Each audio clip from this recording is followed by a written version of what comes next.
Thank you for joining us on today's episode of Salt and Pepper Unleashed. This ain't your grandma's nursing home. In fact, the name for the show, Salt and Pepper, came about as we thought of the population we've been serving at Greenwood Village South for 62 years. These are older adults who have recently retired or are thoughtfully planning for retirement, possibly with salt and pepper hair themselves, and they are ready for resort living. They're unleashing themselves from the burden of home maintenance and repairs, homeowners insurance, property taxes, utility bills, cooking, cleaning, and so much more. They're ready to embrace a carefree lifestyle in a luxury residence with state-of-the-art amenities. They're picking local and they're staying local. But salt and pepper has another meaning as well. In an article entitled Finding Flavor in Differences, Embracing Salt and Pepper Relationships from Medium.com, a salt and pepper relationship can manifest in a variety of ways. It can refer to differences in age, race, culture, or personality. The key characteristic of a salt and pepper relationship is that the partners are vastly different from each other. They may have different perspectives, experiences, or even values. Despite these differences, they're able to connect and complement each other in a way that feels natural and effortless. The salt and pepper community members at Greenwood Village South combine to create the perfect seasoning, and I have the pleasure of having one of those guests with me today.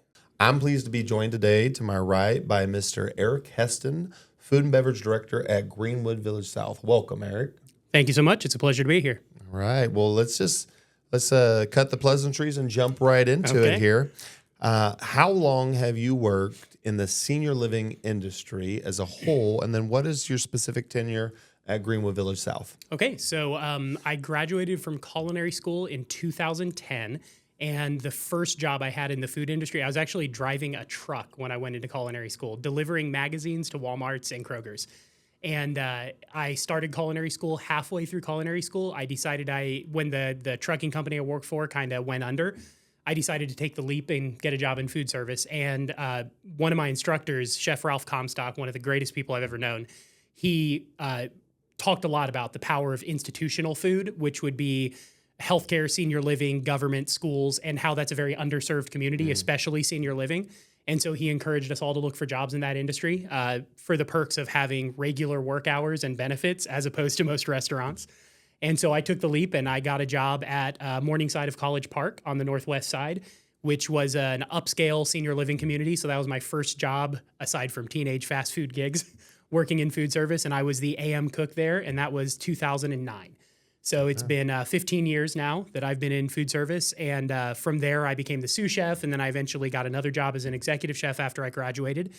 And as for here, I actually just had my 2-year anniversary a couple of weeks ago. Well, so happy anniversary. Thank you so much. I'm curious. So the influential individual that you mentioned, what was his name again? Ralph Comstock. Ralph Comstock. So was his intention in encouraging his students to pursue opportunities in these underserved to specifically serve them at an appropriate level and kind of bring the standards up? Yeah, absolutely. So he actually was kind of pivotal within the American Culinary Federation, the ACF, because prior to his tenure in the ACF, they didn't accept chefs from non-restaurant industries. So especially hotels, healthcare, things like that. If you were a chef in those industries, you couldn't join the Culinary Federation because they looked down on those industries. And Chef Ralph was actually kind of pivotal in getting that changed, and he was a hotel chef by trade. So that was really a passion project for him of saying, hey, what we're doing in these industries is every bit as important, and even in some ways more important, because when you go to a restaurant, you're eating as a fun activity. But in these places, we're serving people most of what they eat, and we're basically providing them with what they need to live. And so as we focus in on those industries and making sure that they get better quality food, we're really able to affect positively more people than any high-end restaurant could. Absolutely, and I would agree with that wholeheartedly, and that kind of leads me into my next question, which you are extremely familiar with and kind of a seasoned vet, if you will. But what role does dining services play in overall resident satisfaction in senior living, and why do you think that is? And you just kind of mentioned it, but expand on that a little bit. So with the different aspects of senior living that we do here, it affects it in different ways. So in the pavilion, we are really their primary form of socialization because the residents in the pavilion, they have activities that they can participate in smaller groups. But generally, people tend to stay isolated, especially post-COVID, in their rooms, and they don't get a lot of social interaction. So that ability to interact with each other at mealtimes, but then also to interact with our servers who become surrogate grandchildren for them, it really provides the primary socialization that they get. And then the same thing at the manor to a slightly lesser extent. There's a little bit less isolation because they're more ambulatory. They can get around better. But they still rely on dining 3 times a day to be their primary form of socialization. Here in independent living, it's less that because they're able, they're in better contact with their families. A lot of them can drive. They can participate in activities outside of here. So dining becomes less about the socialization as a need and more about socialization as a function of like enjoyment. So it's, I would say in the healthcare side of what we do in skilled nursing and independent or in assisted living, it's more of us providing an essential service for their life and providing it to a level that can make their life better. Over here in the independent living, it's more about enriching their life as much as we can and providing a value add. Okay. I love that. And it's like the higher the clinical need or the level of care, the more that you're focusing on not just meeting the standards of the dietary needs of the individuals, it's creating something that's not there. Yeah. Right. And so, but then on the other end, folks that are, extremely independent, which is the majority of our residents, they've got their own expectations and some of them have different expectations and some of them have higher expectations. And so when we talk about resident satisfaction, I'm curious to know what you've done to increase satisfaction, but at the same time, maintain appropriate levels of expense, especially in the last couple of years when food prices have gone up, 10% in 22, I believe, and 6% in 23, and even more prior to that with COVID and the impacts that it had. So how are you able to increase satisfaction and maintain appropriate expense levels at the same time? So to the expense question, it's actually even worse than that. So I run an inflation report for the residents every month, and one of the things that I'm able to shock them the most with is provide actual Cisco invoices from 2019 versus Cisco invoices from today with the exact same SKUs. One of our primary providers, they're a food service provider. And with the exact same item number, we see on average a 38% increase in prices. And then not only that, but labor costs have in some cases more than doubled. We pay servers almost twice as much now as what we did in 2019, but my budget for my department is less than 10% higher than it was in 2019. And the way we make that work, honestly, is about leveraging the skill that we have, bringing in talented people to train that talent downstream. So my executive chef, Matt Steinbraun, we all know him. He's one of the most talented chefs that I've ever met in my life. I've actually went to culinary school with him and was very excited to get an opportunity to work with him. And this has been just the highlight of my professional career, working with Matt. Bringing him on board has been wonderful for my cooks because he's been able to pass on a lot of that talent. His background as a small business owner, that was critical for him because he can't be there 24 hours a day at his bakery. So he has to be able to train people to do the job that he does. And so he's brought those skills here, and we've trained a lot of our cooks in that skill set. And what that allows us to do, we talked a little bit about this yesterday, of pushing that lever of you can spend more on food and less on labor by buying food that's already made. So for instance, a frozen meatloaf. You can laugh about frozen meatloaf, but it's actually a pretty high quality item, but it's insanely expensive. Or you can leverage the labor to make items from raw ingredients, and you can get the same quality, but you have to invest more labor into it. And we've found sort of a sweet spot where we can concentrate the production of food in 1 or 2 people. And so we can concentrate that skill set in those people and order in as many raw ingredients as possible. And then also Matt and I are very budget conscious. So we focus a lot, even week to week, on, well, we have sole on the menu next week. What's the price of sole like? Has sole gone through the roof? Then let's look at orange roughy, or let's look at rainbow trout and find maybe a different fish that's a little more reasonably priced. Or have the price of eggs skyrocketed, which happens every other month with bird flu?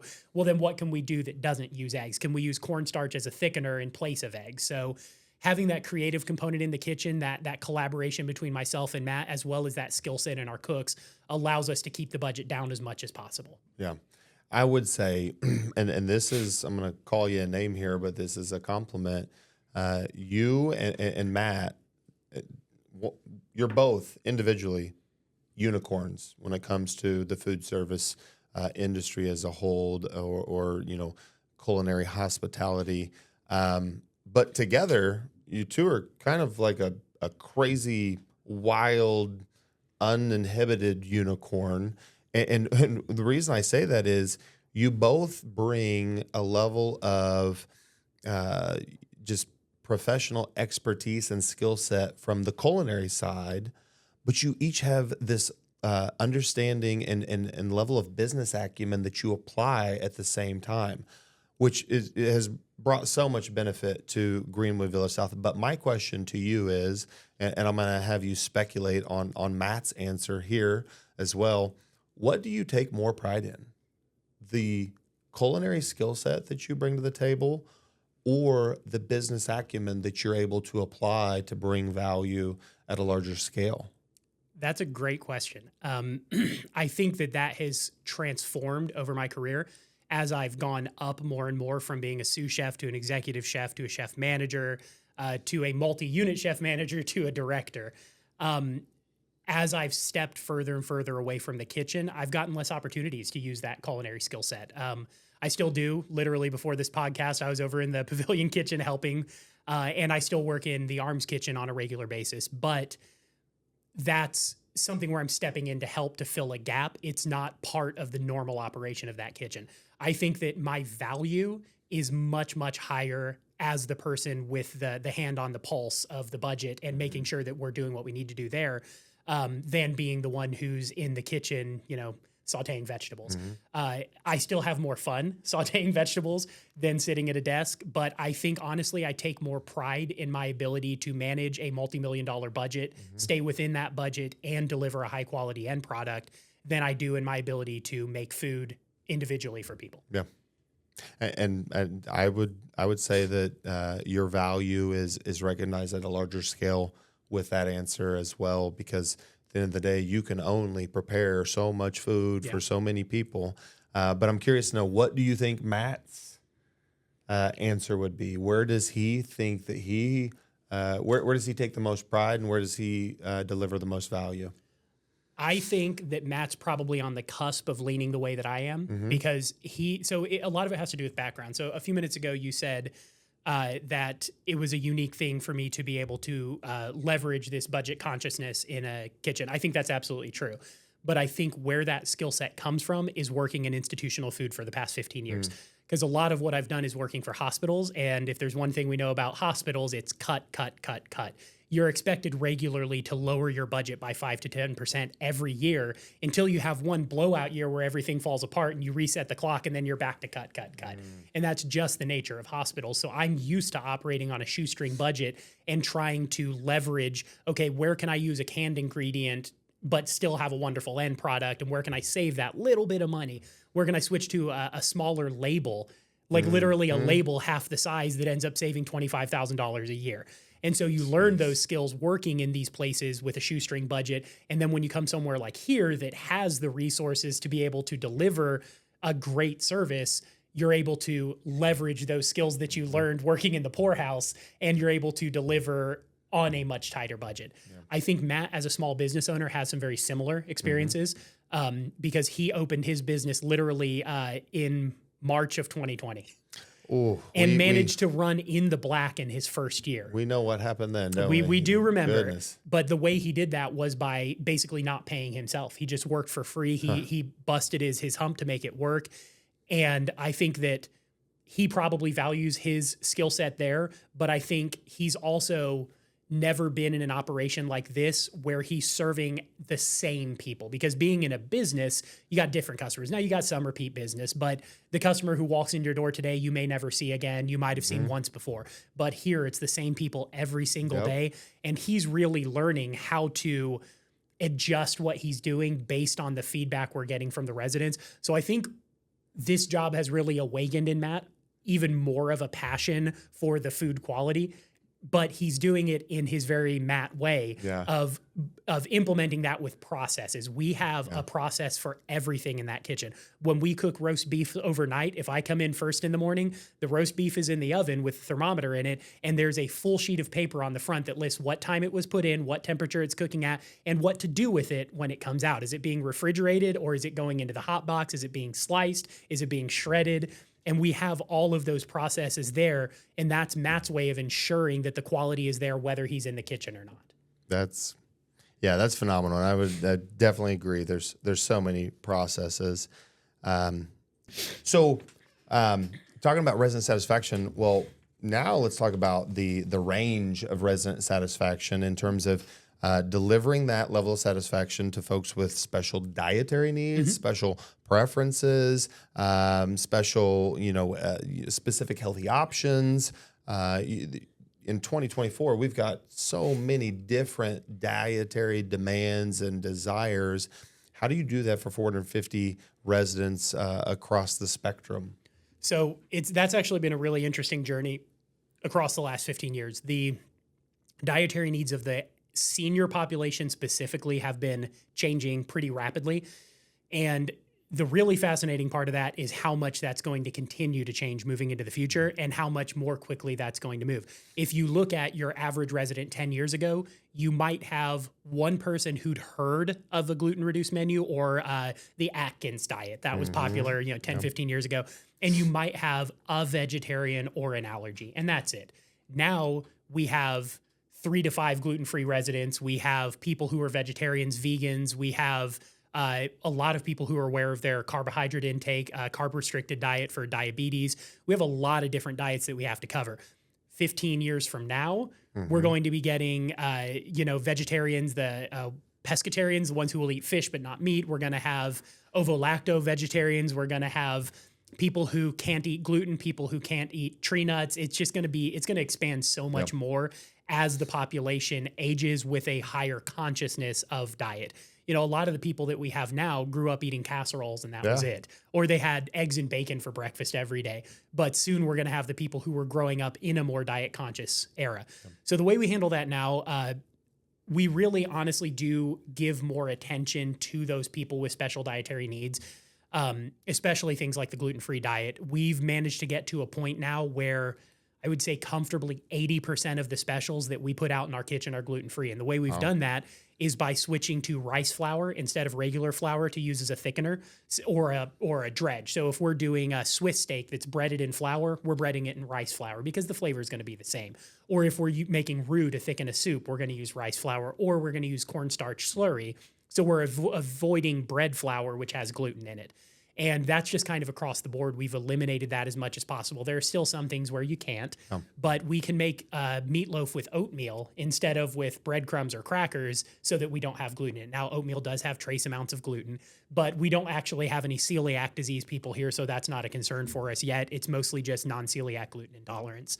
But having an awareness of these things and understanding the diets, I think, is critical in making this work, because when I can speak with authority to a resident about the restrictions of a heart-healthy diet or a low-carb diet or gluten-free, and in a lot of cases, I can be an expert to them even more so than themselves, then I think that gives us a position where they trust us. And when they trust us, then they're going to be more exploratory with their food because they're not afraid that they're going to be surprised by an allergen that's not listed on the menu. Yeah. I would agree with that, and something I think is kind of humorous, but kind of opens up to the next next question in this conversation is, when I look at 450 residents, I look at 450 of the finest chefs in Johnson County, and they will tell you, and nobody makes mashed potatoes the way that their mom used to make mashed, and no one makes mashed potatoes the same exact way.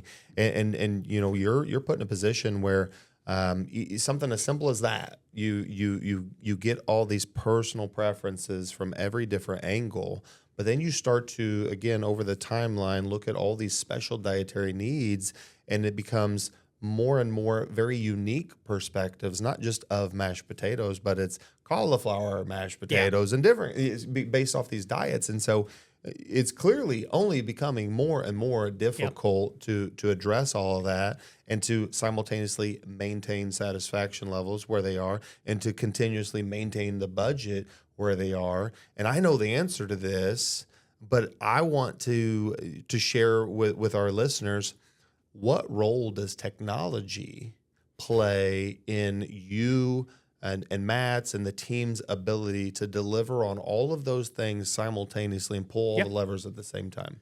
So one of the frustrations for us is that our POS, which stands for point of sale, not the other thing, although in this case it's accurate in both ways, our point of sale system is very archaic. It's very, very outdated. And the reason is that the restaurant industry has had a major, major renaissance with point of sale systems. Toast is a wonderful program. I love Jelly with mine. Jelly on Toast is great, but Toast is an app platform that they can use on tablets or use on registers that tracks all that data and gives you really robust access to it. And that's been huge in the last few years. Square is a great platform as well. But because we're in the senior living industry, the software side of things, which I'm sure our IT guys can attest to, tends to lag a couple of decades behind. We're running on air traffic control style software here. It's not ideal. But we're able to leverage that by, in some ways, reinventing the wheel. But it's great that Matt and I both are tech nerds because we both have a pretty solid understanding of how the numbers work and how Excel works, especially. So Matt has built an incredibly complicated platform through Excel that he can dump 3 months worth of data from our POS from a report into a spreadsheet and then scrape the data that he needs to figure out exactly how many of every single entree was sold at lunch, at dinner, who bought it, what orders were canceled and returned. And then we're able to really hone in on how much we need to make. So what we can do, every Monday, Matt and I meet for about 4 hours doing menu planning for the following 2 weeks. And we can look at the data from the 4 week ago cycle and we can say what were our low performers. Well, if we have something that only 20 people ordered, we're just going to cut it and replace it with something else. And then we can go to our box of resident suggestions and pull out something that someone wants. If we see something that's an absolute banger, we sold 70 plus of an item, we know we're going to keep that, but then we're going to start to look at where can we balance the menu and say, let's not have 2 really popular items on the same day. But that really gives us the granular control on the other side to be able to tell our cooks, you need to prepare 80 portions of this, and here's a recipe for 80 portions so that we're not overproducing. And we do have the advantage here of doing Meals on Wheels, so we have a little bit of a margin. If we overproduce, we can utilize that for Meals on Wheels the next day. But it really, I think we're running tighter here than any other community I've worked in 15 years. And that's just due to us paying so much attention to the numbers. And that allows us to really control what we're ordering and spending as well. Yeah, I'm always impressed, when we meet each week and at times outside of those conversations as well, just how much you two are able to leverage technology in a field where it's not a common application. So kudos to you and the team that. But you mentioned Meals on Wheels. So we're part of the Meals on Wheels program. We've been part of it in Johnson County for a long time now. Tell us a little bit more about that, how GVS contributes to that program, to what extent or quantity, and what the process looks like behind the scenes. Yep. So Meals on Wheels basically is for seniors who are part of a vulnerable population, largely. Some of it is people who pay for the meals themselves, but most of them are assistants. So they're either getting donations from the community, from local churches that raise money for the program, or they're getting direct government assistance. And our part in that is we get a list of a route. So we have a Monday, Wednesday, Friday route and a Tuesday, Thursday route. And the route will tell us who the person is and what their diet is and what their preferences are. And then that list goes to my breakfast cook. So when he finishes cooking breakfast, he goes back and grabs all the labels, lays them out, and then goes into the cooler and pulls whatever leftovers we have from the day before, and then he mixes and matches. So if we have someone who doesn't want chicken, he's going to give them a different entree. We may have had a great night the night before and sold out of everything. Then we're throwing some food on the grill and cooking it off. But generally, we try to have enough left over for it. But we're going to provide an entree, a 4 to 6 ounce entree. We're going to provide 4 ounces of a vegetable, 4 ounces of a starch, and then they get a snack and fruit and a dessert. The snack can be also fruit or a salad. So we have a large variety that we're able to do.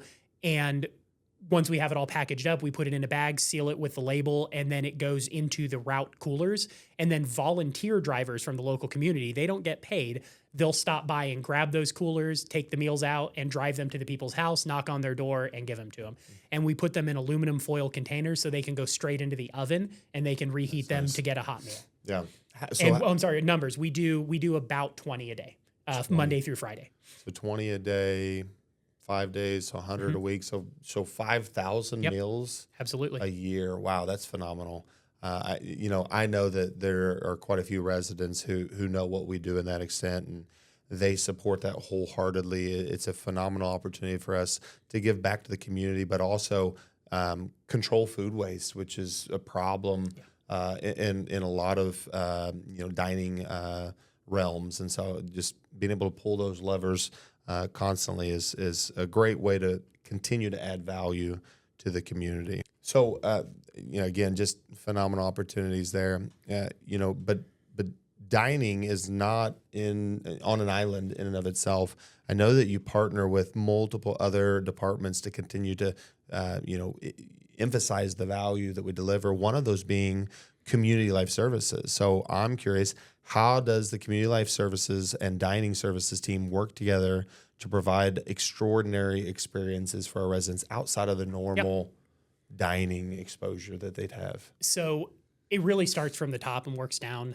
Megan and I work very closely together to ensure that we're able to keep our departments coordinated. It's been great getting to work with her as she expands her role and is over more of the activities departments within GVS, because we're able to take a lot of the things that we do in independent living and then do them in the manor and in the pavilion. And that's been really great.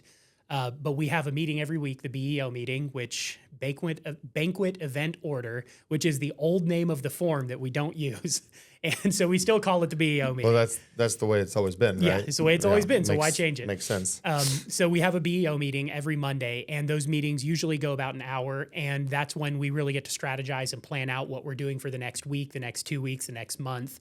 But a lot of that collaboration starts with just an idea. We'll get a Teams message, which Teams is how we do most of our communication with the departments.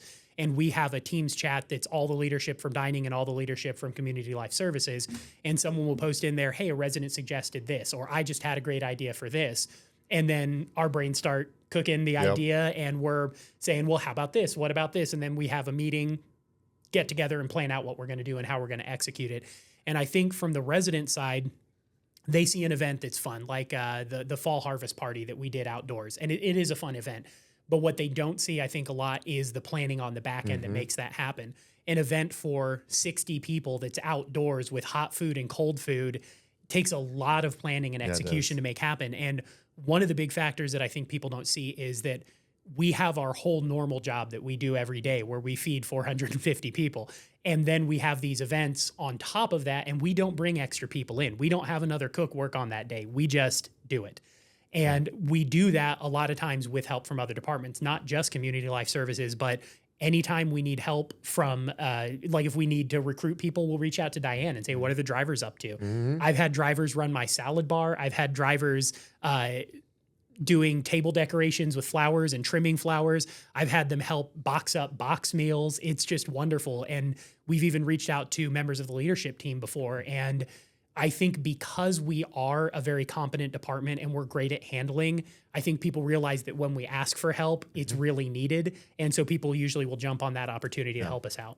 Yeah, I think it's phenomenal to see how quickly people are willing to raise their hand to jump in when needed. Well, plus they know they get free food, and that helps That's too. always, I tell you what, the IT department. Yeah, I've heard that they're very voracious. The IT department is ridiculous when it comes to the food opportunities. But let's talk about some of the really unique opportunities that you're able to collaborate and provide. Something as perceivably simple as knife sharpening and offering that, but the teaching kitchen, behind the scenes video, which has I think been eye opening for residents, family members, employees alike. But then I had the opportunity just a few weeks ago to partake in one of our own shows of Chopped. and be a judge on that, in which I was able to throw a little spice in. But talk about some of those, because I think those are really cool opportunities that many people are never going to be exposed to, and let alone in a senior living community. Yeah, and I think those things are really important because we were talking about life enrichment earlier. And part of that life enrichment is providing a unique experience that people might not be able to access otherwise. And yeah, Chopped is on TV, but how often is one of our residents going to go to a live cooking competition? It's something that is available out there, but not really something that you're going to get to experience.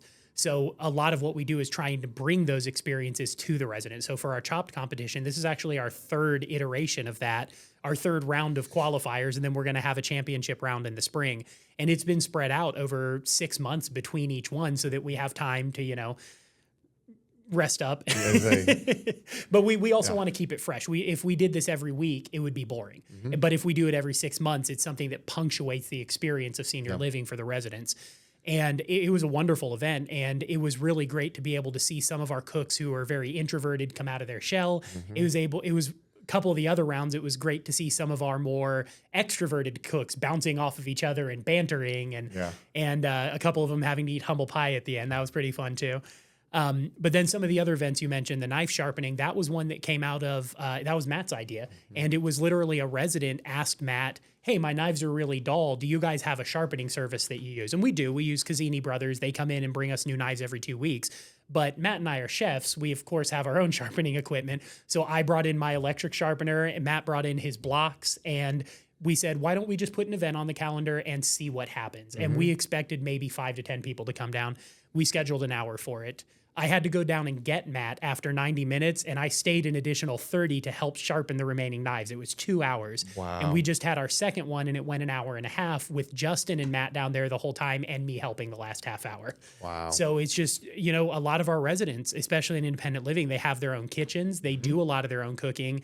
And we saw some knives that people had gotten as wedding gifts in the 50s and 60s that they're still using. And they're my favorite one. It was about the width of a pencil. I was going to say, there had to because it's be been some ground. minimized blade width on some of these. Then. And some of them I could have grabbed with both hands and squeezed and not cut myself. Oh, wow. But yeah, it was just a really cool experience to be able to have an impact on their daily life outside of the food that we present. And then the teaching kitchen, when beyond independent living, which we do for independent living, but that's really an event that we started at the Manor. And it's because they don't get the same opportunities to cook for themselves that they used to have. So we can bring them in and say, hey, we're going to talk about food. We're going to show you how we make it, and then we're going to let you eat it. Yeah. And that's just a really fun event for them. And it's, I think there was one where we had some ARMS residents come over and participate in that event. And then they started asking, well, why don't we have a teaching kitchen? So now we've got it on the calendar. We do one, and then we go and do the other one for the ARMS. So cool. So cool. A lot of people don't have those opportunities in any realm of their life, and they're able to, and another interesting aspect of that is that there's a little bit of bleed over from those events into the menu. At our Chopped, one of the items that was made by James was an Asian tuna salad. And the residents, obviously they didn't get to try it, but they thought it was so beautiful and it smelled so wonderful. They said, can we get that on the menu? So I had him write the recipe down, and we're going to have it on the menu next week. And then from the last teaching kitchen, we did pumpkin pancakes, and the resident said, well, why don't we have those upstairs? So I went upstairs after the event and talked to our breakfast cook and said, hey, here's the recipe, make them the next few weeks. And he did. So it's great to be able to kind of have that feedback loop and being able to reinforce multiple aspects of their life. One of the things I appreciated so much about the Chopped episode 3, if you will, here a couple weeks ago, was, things happen, and you've got to shift and make some adjustments, and things happened that day in your department, and I think 2 of the contestants were not able to be there, and so you were having to kind of tap on the shoulders. Well, one of the contestants that was tapped was Matt, is the executive chef, who already knew what the secret ingredients were. Yeah, he and I planned them. And another one was one that probably one of the most introverted, who 35 years she's worked here. 35 years, but would never volunteer to be in front of a crowd performing. Had to twist her arm pretty hard. And so you guys felt, ethically so, that it was appropriate to since Matt, as a contestant, knew what the secret ingredients were, to share what those secret ingredients were.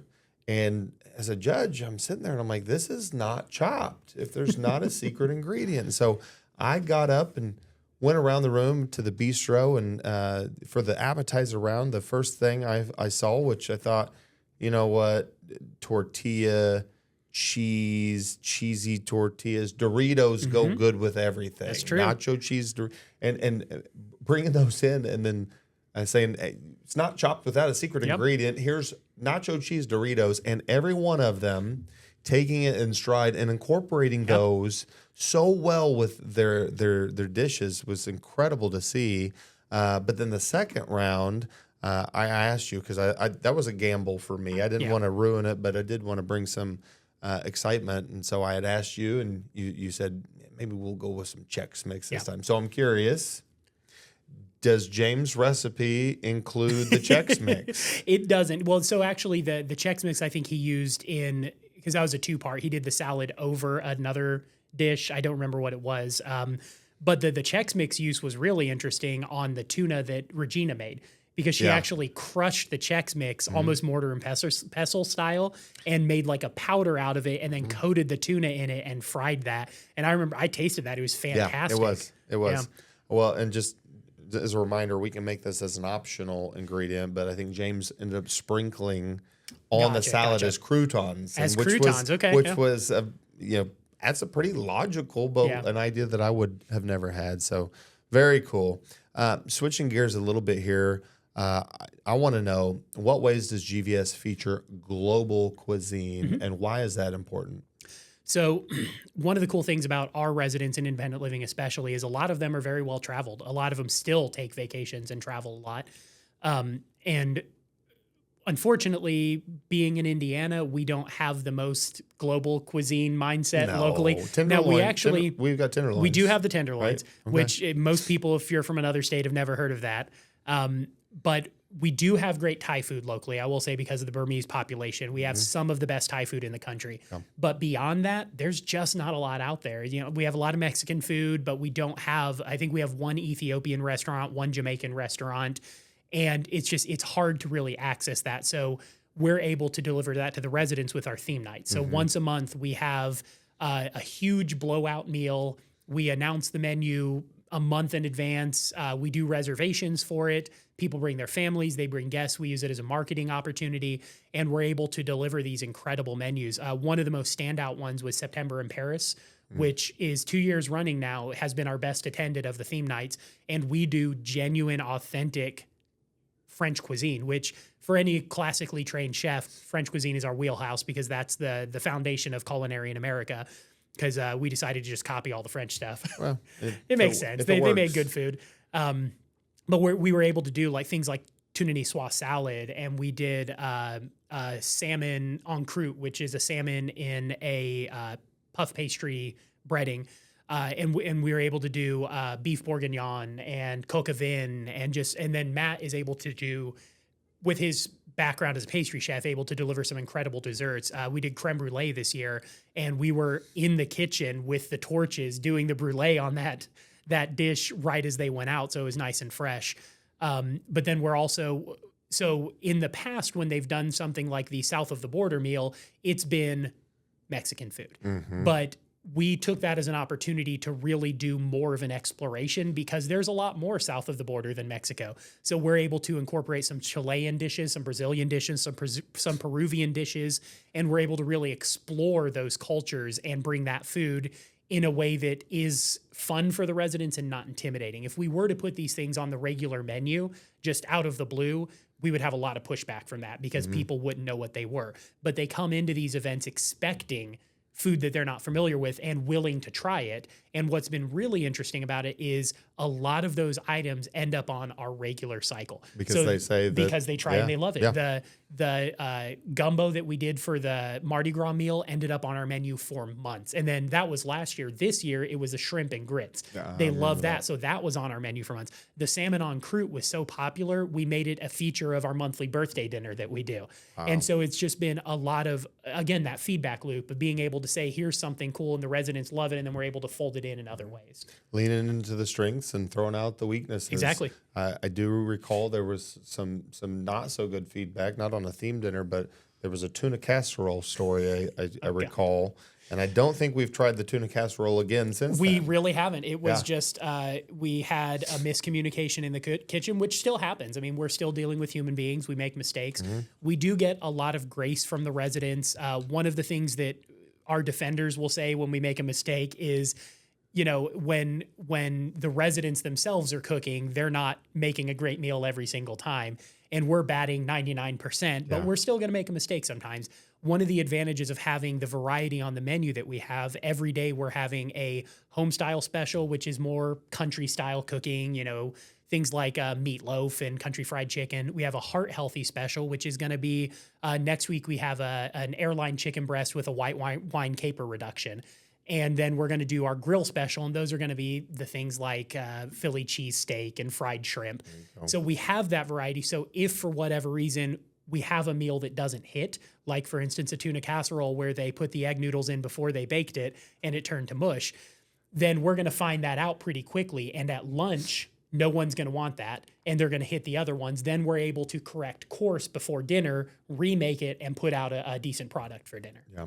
The flexibility and just the agility and response is great. And then we're just going to take it off the menu until no one remembers that it happened. Everyone forgets about the tuna casserole. And until I stop waking up in the middle of the night screaming about tuna casserole. Cold sweats, absolutely. You know, one of the things about the theme dinners I love the most is you talk about multiple components of it, but you open that up to other members of leadership in different departments to come and engage. And I think they appreciate that so much. The residents appreciate that so much, and it gives folks the ability to interact on a completely different level. But one of the other things is your team. They dive in head first into the theme, and they're dressing up and they're putting on the costumes and they're playing the part, which I think is a really cool benefit. And I know the residents absolutely love that. So Leah does an incredible job with that. The decorations, we have a budget for decorations because it's such a big deal. And when we did the September in Paris, I was running to Walmart buying berets because we couldn't find our server berets. They had little French mustaches, and then actually our off-camera director here, Jenny, she is one of our regular attendees at the theme dinners, and she always comes dressed appropriately. She dresses in the cultural dress of whatever meal it is, and the residents just adore it. They love it so much. You've done the behind the scenes video in the kitchen, which has been great and viewed a lot.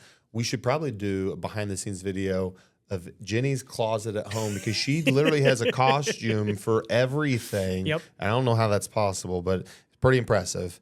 You know, we're going to wrap up here. I've got one more question, kind of off the beaten path, and a very sincere one. I want to know, if you were to be remembered for one thing, what would you want that one thing to be? As far as my tenure at GVS? Yeah. That's a great question. I think if you'd asked me that question a year ago, I think my answer would be very different. Because we had a resident survey that was not great. And I think the path that we were on post-COVID when we reopened the dining room, we had a vision for what dining should be, and we were kind of forcing that vision onto the community, trying to fit it into the template of what we expected. And then we had a resident survey that was pretty brutal, honestly. And it was kind of a wake-up call to us that we weren't delivering what was being asked of us. And so since then, we've been really focusing on responsiveness to what they want and really soliciting that feedback and asking them, this is what we're thinking about doing. How do you feel about that? And so I think a year ago, my answer probably would have been that I would want to be remembered for the menu that we create, the experiences we create. Now I think I would love for my legacy to be the collaboration with the people that we serve. Because I think at the end of the day, this is their home, this is their community. And if we can't give them what they want, then what are we even doing? Yeah, I think that's a testament. When you look at some of the best organizations in the history of the world, even, no one's perfect. Everyone fails at times. Everyone misses the mark at times. The ability to own be accountable to and adapt to those, those needs, the desires, the demands, the concerns, and come out on top at a level that was never before even recognized is absolutely phenomenal. So I think that's probably a good one to be remembered for, and one that I would put high marks on. And I think you're well on your way to doing that. Thank you. Really appreciate your time today, that you've shared all your insights and background to our viewers, and look forward to seeing you again in some future episodes. Absolutely. Thank you so much for having me.